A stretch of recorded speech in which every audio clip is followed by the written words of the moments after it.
I feel sorry for real world West Ham. Yeah, they're about to get relegated, right?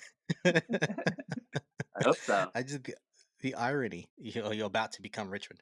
Well, who knows? The bottom like six is stacked. Oh, it's insane. So if It's insane. Southampton can maybe win a few, boom, True. West Ham's True. probably out. Yeah, it's Unpredictable. tight It's one. definitely the most Yeah, exciting tight part one. now that Arsenal's got it locked up pretty much. I know Oof, you don't even want to oof. talk about it, but I mean, look at this guy uh, behind me. I may not be talking about it much, but the signs sure. are there. I love it. I love it. All right, let's start this. Yeah.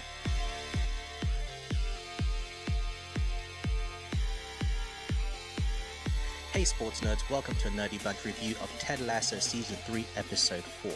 My name's English Dave, and joining me in deciding what our new Zava-inspired names will be is my co-host Tim Sportsman. What's up, Tim? What's up, Dave? Yeah, I got to think about that one. I don't know, man.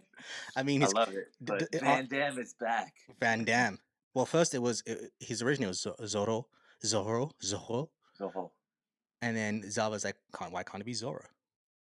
He's just like, well, that's what my parents named me. Well, my kids get to name themselves when they're 7 years old. Of course they do. Of course they do. later on in the episode, one of the commentators says, "Oh, they played with anger. They played angry, dirty, and hungry." And someone is like, "Oh, and those are the names of Zava's other kids."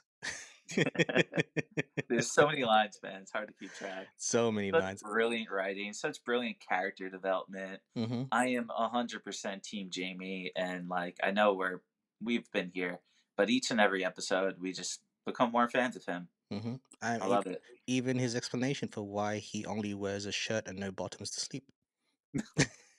Of course, Roy had to see his cheeks, right? I love it. And I love that moment because he's like, next time I'll flick you in the balls or something like that. And he's like, why would you say that? And then he walks away half naked. He was like, well, that's why he said it. He literally probably saw your balls. Teach you a lesson. And that was a continuation of last week's episode where Roy offered to train Jamie. Jamie thought he was messing around when he said 4 a.m. training. I thought you were joking. No, 4 a.m. training. Yeah. We can't see. Headlights. But then he's ready. Right? He's ready. I did Later like that in by the the end of the episode, he's got episode. the headlamp. He's ready. He's got his own headlamp. Like we're seeing something that we would never have thought we'd have seen a season ago, where this Sure. relationship between Roy and Jamie's been built up to something possibly special. I want to see where this goes. I want to see where this training continues to go. I'm down for it. I'm in for it. Um, we get more of Nate this episode as well. Interesting. A whole lot. Him and Something Anastasia at the end. right. I love it. That's the girl Nate's gonna be with? This 6 foot tall, beautiful model. I All mean, right. he Good had luck, bro. he had tension with her in previous episode when he tried to get his mum. That's why he took his parents for dinner. It's the same restaurant, and I remember at that Oh yeah, time. the hostess. I Yes, was the talking host. about the club at the end. Oh. Yeah, yeah, yeah. Yeah. Beautiful green dress girl, you know? Yes. She's But yeah, famous. going back to the hostess stand, yeah, he was like, "No, I'm all prepped and ready to go." And then her manager comes in and loves the guy. It's Loved. like, "Your money is nothing here," and then she still doesn't care. It's like, oh my god, this guy's the worst. Right, and he tries to, like previous episode and when his mum and dad, he tries to flex to her. She doesn't know or she doesn't care, or both. He tries to be like, yeah, I'm the new coach, yeah. And even when the manager of the restaurant comes in and says, oh, you're a manager, I'm a manager, we're the same. Nate's like, He's like, no, it's Not not. really. My job's so important. I work so hard. That's why I'm so busy and I'm not here." It's like, no, you're here all the time, man. Come on, you're stalking me. But what I find interesting this episode is that it's planting the seeds for Nate to not be the bad guy, right? Like you're getting moments where he feels like in the moment when he's reminded after the winning the game that he didn't shake Ted's hand. Yeah. He's just like, oh shit. Like he was so overwhelmed and caught up in that he didn't realize he didn't do it on purpose, and he tries to go and shake Ted's hand, but he gets distracted. And even before when he talks about wanting to apologize, to Ted, and Rupert shuts that down right away. And you can see that Rupert's playing this puppet master game with Nate, even at the beginning, forcing Nate to call him by his last name. But then when the team wins, he's like, "Oh, call me Rupert." That kind of like back and forth. Nate was trying to. There's a moment where Nate tries to, get advice from him the same way Nate would have gotten advice from Ted, right? Replicate that relationship. But he just keeps it shut down, shut down, shut down. Where do you think the future of Nate's narrative is going? I know you want us to like him, but I cannot. I cannot. I don't want it. I don't want to see it. Those like just the smug look on his face after victory, and like, I mean, come on. Ted's trying to be such a nice guy, and like he's going through his texts, seeing like each and every week where he talks to his therapist, and clearly Nate's a guy that needs therapy. Hmm. Nate's a guy that needs to talk through his feelings, talk through his difficulties with his dad. He just pushes everything away, fits of anger, going into the locker room of Richmond, ripping the believe sign, Oof. not willing to shake Ted's hand pre or post match, like just overly boisterous, just gross, just oh my god. And that's why he just spits, spits to deal with his frustrations or anxiety, I guess, right? But his narrative, I think, look, I mean, West Ham's pretty good, so maybe he's going to receive Coach of the Year, unfortunately. But I don't see him being humbled. I don't know. What do you think, Dave?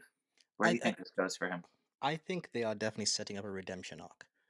Yeah, I think what they're doing is we started off this season, as fans, with Nate being the quote unquote villain of this season, right? Narrative. But I think they're really pushing that towards Rupert.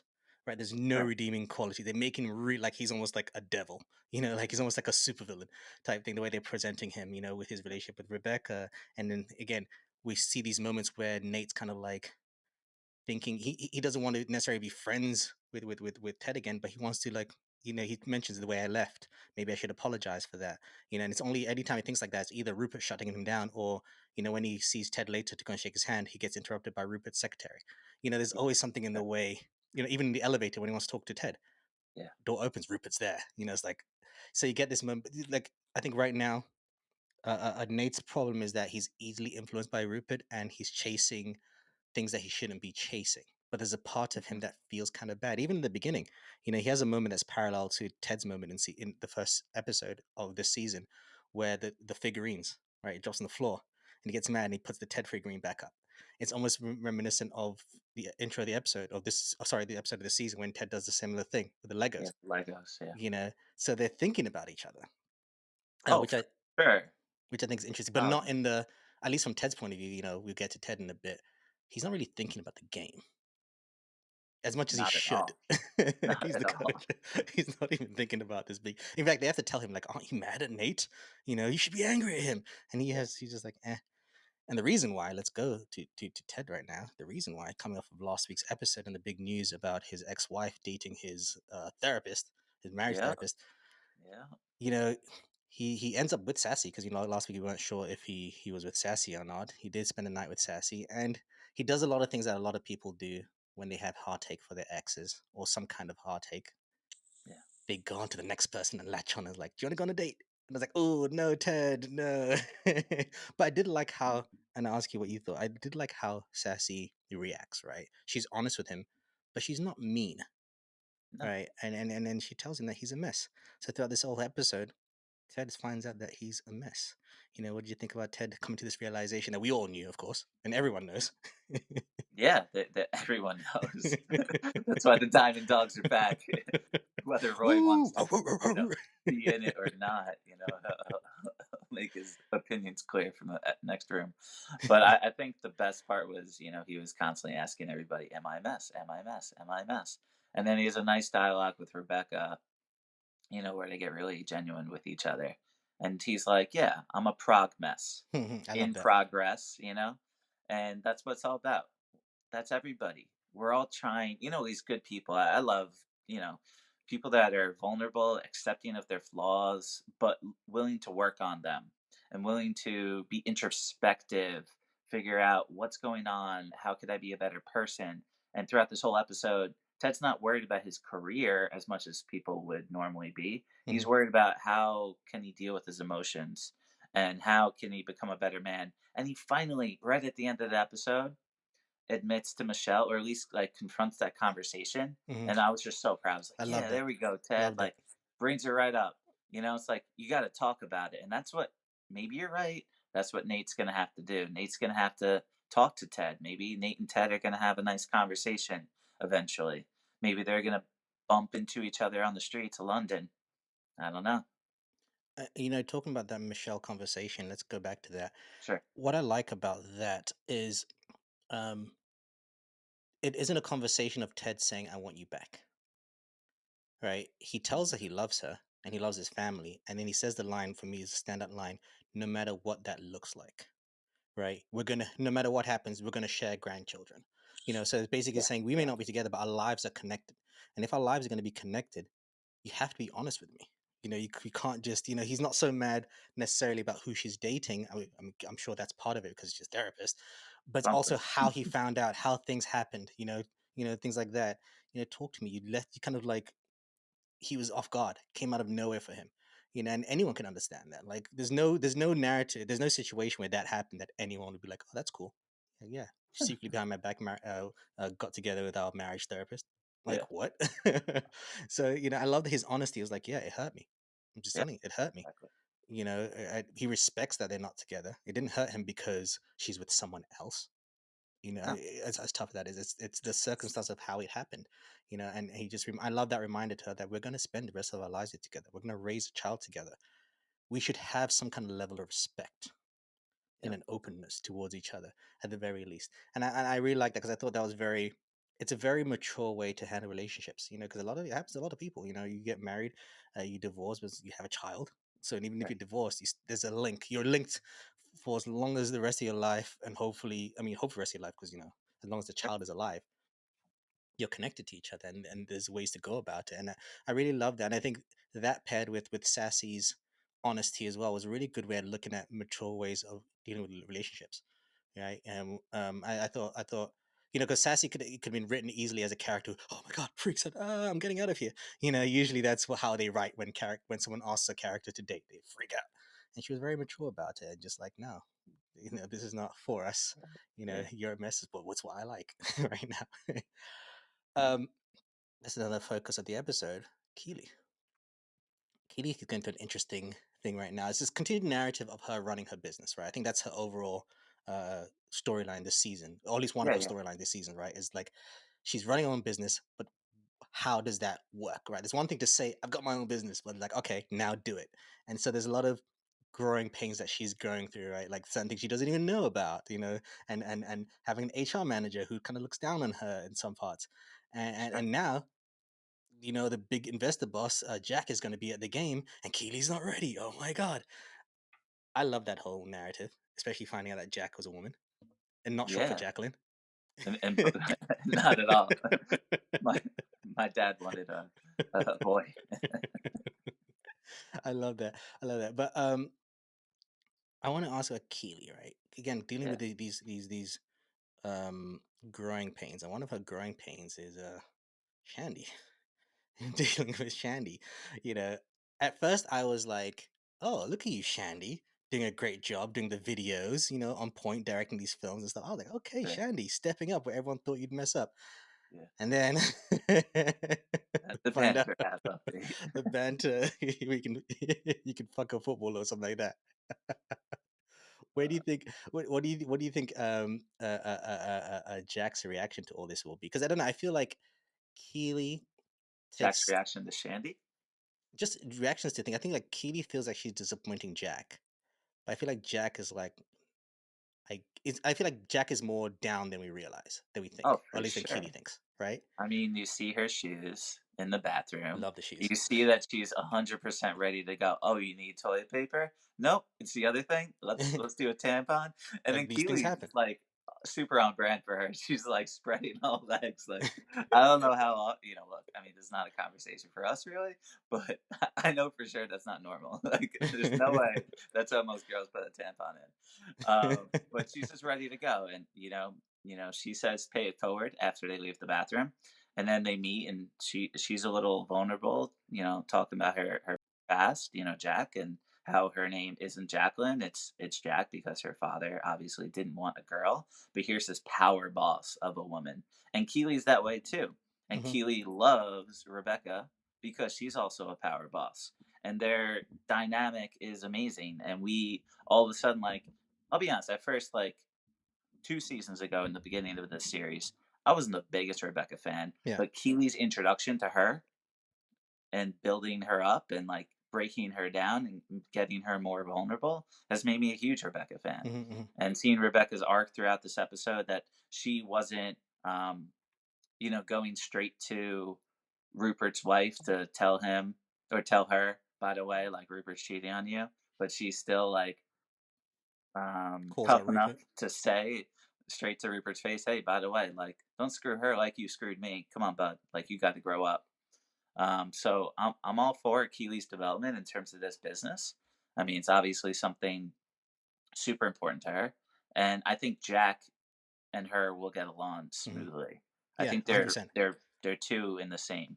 I think Keely thinks Jack is this like uptight, boss investor type of character or person. I think Jack's more like, no, I get it, relax. I think that's what we're going to see with Jack's character. I'm curious though. I still don't know where this show is taking. And I don't want to call it a love triangle, but this whole Nope, that's Keely, exactly where my mind was going. Yeah, Roy and Jamie. You is know, Keely more interested in Jamie now? I, Is I, Jamie breaking I mean, especially through? because Shandy's trying to fuck, And is Michelle more interested in Ted now right? because Ted finally is like kind of dealing with his emotions? Right. I It's don't know. We'll I see. I find it interesting because it's like I don't know if Jamie is as interested in Keely in that way. I think James accepted it that okay, she's moved on. I don't think he's chasing her like that. But then I'm curious. I don't know if she's chasing him or if she kind of because she's single now and now she sees the qualities in him that she didn't see before, and his flaws. I don't know if she's seeing it as a sign of respect, like wow, I'm happy that he's gotten better, or is it because like oh, I'm starting to have feelings for him again, and maybe that's the nuance of it, right? Of the show is her trying to figure that out, right? Sure. The show's never quite black and white as other shows tend to be, which is Absolutely. what's great about this show. I even heard rumor, I even heard talk a chatter that what if at some point Ted and Rebecca get together, you know? I mean, I don't know about that now, but that's what I used to think for sure. Yeah, yeah, yeah. For sure. I mean, she still has her prophecy to come, from the psychic, So who's it going to be? They, they Yep. they almost seem to shut down. I don't know if I'm reading too into this. They almost seem to shut down that Sam can be an option, right? Because when they talk about banter and all the single guys, and then she asks Sure. about Sam, and it's like, oh no, yeah, Sam's not on it. He took himself off. So Mhm. no, it's almost like telling us. I don't know if that's telling us the audience like, oh, Sam is off the table. There's going to be someone else that we don't know. I'm not too sure, but it did stand out to me that they specifically mentioned that Sam isn't available for the singles app anymore. So I thought it Yeah. was interesting, and even Rebecca's reaction to like, yeah, of course not. you know, so I'm curious to see where that goes. Sam Um, seems pretty tight with his girl right yes, now. I think yes, that's steady. And I think the only thing yes. that I feel is predictable right now, which who knows, exactly like you're saying, this show is not predictable at all, is Keely's got to fire Shandy. Oh, Like, it's yes, got to happen. yes, yes. It Like, has to happen. yeah, it's It has almost to a must. happen. And The I hope love I triangles, hope who's it's going to be with who? I don't know. I But I can't hope she predict. fires Shandy because Shandy's incompetence, not because Shandy's trying to sleep with like Roy or Jamie, and then Keely gets jealous. I hope it's not that. I hope it Yeah, I doesn't don't get think it's like that at all. No. silly She like even that. said straight to, when Jamie was doing his little video, and she was like, basically, Shandy was asking, "Hey, can I like, you know, can I fuck him?" And That's then all she wants. she's like, "Well, it's his dick. It's not me. Like, go for it if you want." Well, the characters here that we spoke about this. I mean, let's go into the actual in terms of character narratives. It's everyone else's character narrative is connected to the actual big game, right? It's called the big week. This There we episode, go. Right? we Let's get finally to talk the about some sports, bro. we get to the big game. I love as they're prepping for the game. Everyone's nervous and everything like that. And then Zava gives him that speech that was like, "Never stop dreaming. You might wake." I have no idea what that means. I have no idea. But I want to mention that I love that when they were trying to before the game when the coaching staff was trying to come up with tactics to one up Nate because if he's thinking what Yep. we're thinking what he's thinking that we're thinking. Great. That was. And then You think Zava's gonna go for it? The right, false and it's just nine? like God damn it! And it was a good idea, but with Zava, Sure. Yeah. but in the actual game itself, it seemed that Nate had his own plan, right? The strategy that West Ham played at first, they're not playing aggressive, and then they get out super aggressive, Yep. to get You two pull the goals in hand there. signal. Like, ooh, the hand signals, yeah, right. They weren't ready for it, and like we mentioned earlier that Ted wasn't really paying attention. He kind of let the coaching staff take over. And when the team finds out that Nate's the one that ripped the belief sign, I love watching the video of him attempting climbing on the chair, Slide slipping from the off, chair. and all that kind of stuff. But Tim, if you were the coach of the team Okay. and your team is losing 2-0, Yep. come back in the second half, and that's what they do, and they get all bunch of red cards and all that stuff, what is your reaction? Well, typical coach speak, you're definitely gonna have a rough practice next week. Gonna be running a lot of wind sprints for sure. But I don't blame Coach Beard and Roy for trying to get them to be more aggressive Hmm. because that's what you got to do. You're down 2-0 at half. You got to put the pressure on. But they just took it to another level. They were, playing American football out there, slide tackling like They weren't even going for the ball. aggressively. Oh, way beyond American football for sure. But it was, I mean, come on, when the keeper gets a red, I mean, we never see that. Honestly, it could have been like 11-2. They could have like tossed out like 9 of them. Right, right. Like there was so many reds flying all So over the many place. reds. It was just a whole comedy sketch. And he, But I I'm find glad it. it wasn't a fairy tale ending type of thing. Yes, Like, oh, yes, Richmond beats West Ham. Oh, Nate yes. said, oh, like no, like that's how it should be. And But I yeah, I kind of, still love this episode, like because of the whole story arcs of the characters. like that West Ham didn't necessarily quite beat Richmond, with Richmond playing their best, right? Yeah, Richmond fucked up and they do some stupid stuff, and that's what caused them to lose. It's more internal than external reasons, and I think that was done really well. Even though I love that amidst all of that, Zava was able to get a goal. It didn't make a yeah, difference, but he was able to get a goal. yeah. And we didn't see it. I love No, that. They don't need to show you that. we didn't see They it. just need the That one line. right. I did love that he gets mad at Jamie because Jamie goes for the shot because he was looking for a 1-2, right? Yeah, sure, sure. Jamie was like, to Zava. He almost did it. He almost did it though. Jimmy almost got the goal. He did that. That was a close, Yeah, crossbar. I actually thought it would be more of a tighter game. Again, this speaks to the fact that I love that this show can be unpredictable at times, right? I assumed that it would either be West Ham wins or a tie. I knew that they would never make Richmond win this early. It's too early in the season to be winning against West Ham. But I didn't expect it to be because of red cards and anger and all that of stuff course not. that I didn't see No, coming. But again, I liked it. I thought that was hilariously funny. You spoke about the party afterwards with Rupert to Nate, Anastasia. Yeah, the and lady. Anastasia. She's a big Yeah, fan. He's a big fan. yeah. And again, this kind of plays in this idea of Rupert being this kind of metaphorical devil, right? Mm, And Nate is slowly selling his soul to him, and Rupert's yeah, slowly owning him. yeah. Every time Nate wants to do something redeemable, Rupert gets in the way. Nope, nope. And then more and more, Nate is sucked into that, and he believes he's right, and he won the game, and he's doing good, and he's the golden boy. Everyone's telling him yes, yes, yes, yes, yes, and we all know how easily susceptible he is, and that's his weakness, right? He's susceptible to the glory and things like that.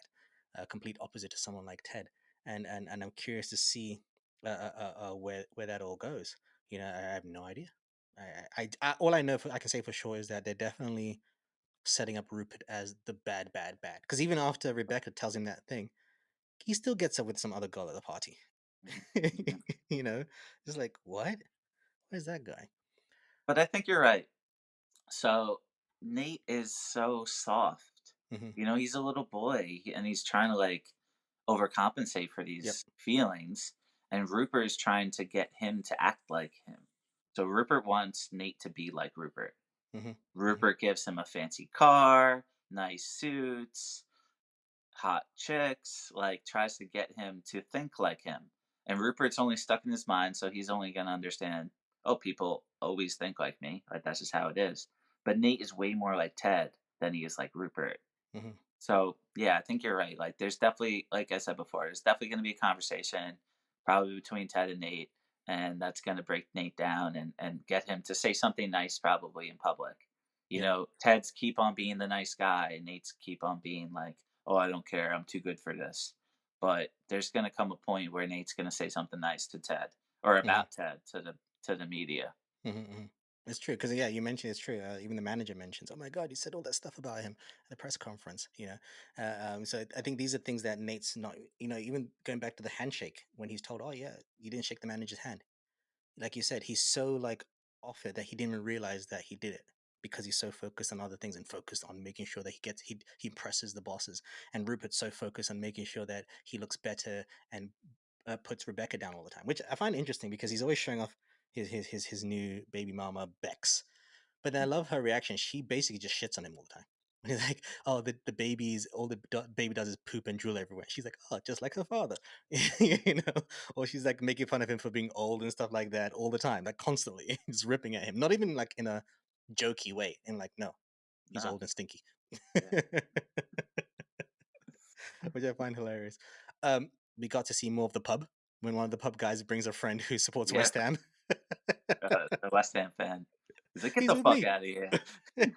No, no, he's my friend. Like that. Like this And is not even. instantly throws his friend under the bus straight away. I thought it was hilarious.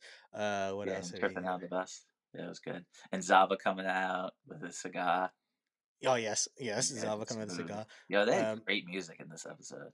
right? Oh my god, Music yeah. was so good. I loved it. Or Roy still trying to pretend he's not part of the Diamond Dogs when he is. He still gave his opinion. you know? He left the room, but he still gave an opinion. Like, oh, Roy, you want to be part of this? Which I like that they fully accepted him in, even though he's not accepted himself. Like, yeah, Oh, come on. you're one of We us. all love Roy. My favorite scene was the elevator scene Yes. where Ted goes in and he's like, "Who are y'all rooting for today?" It's like West Ham. Obviously, we all got West Ham pins. And you're And at then their stadium. he's in the front. He does that like awkward thing, lets everybody go before, and then Nate's there hiding in the corner. I was dying. And I then was his like, reaction, "Oh my god!" when he's hiding in the corner, and then when he sees that, oh, I didn't see you there. I was like, really, Nate? But it shows you how much of a punk Nate is, right? Yeah, sure. He's trying to hide away, hoping that Ted was going to leave as well. Oh, I loved when just a little moment when Ted was reminded that of girl talk. When Rebecca knew Yeah, exactly what happened. He's like, girl talk. Yep, girl talk. He's like, yeah. oh yeah. And speaking of the girl talk, another little thing in the beginning when he's with Sassy and he's talking about Uber rating. It's like, "Oh, you have a 5, don't you?" It's like, "What?" It's like, "Yeah, sometimes when I sense they're tired, I'll offer to drive." It's like, "Are you kidding me, man?" And then Sassy goes out and she's definitely uber nice Right, I just noticed that because of too. it. Yeah. She even I'm says like, "Oh, that's please. because of Ted." I did like that subtlety, that subtle thing of like her being nicer and being affected by it. I thought that was a nice little touch. Another little thing that's going to be a growing narrative, Tim, that started last episode.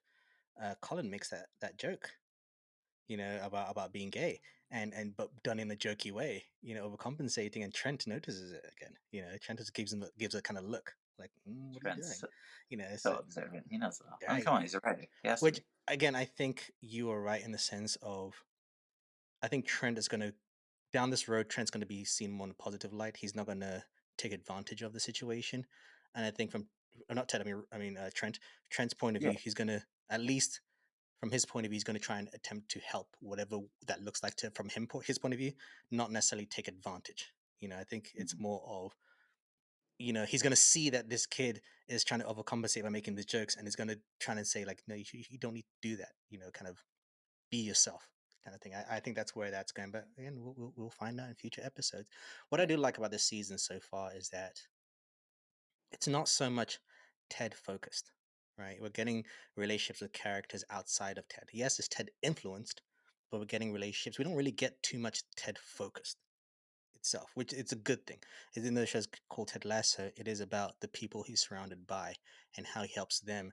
And in helping, even though he's helping them, he's still going through his own internal struggles. But I like seeing more of the team, and like, even little moments like having Zorro have his moment. I'm Van Damme Yeah. now. Sure. Things like that. Like these are things that we wouldn't have seen in previous seasons.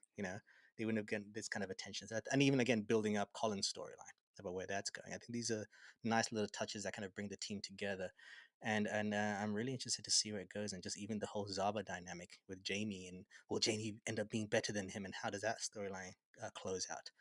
We shall find out. Anything else to add?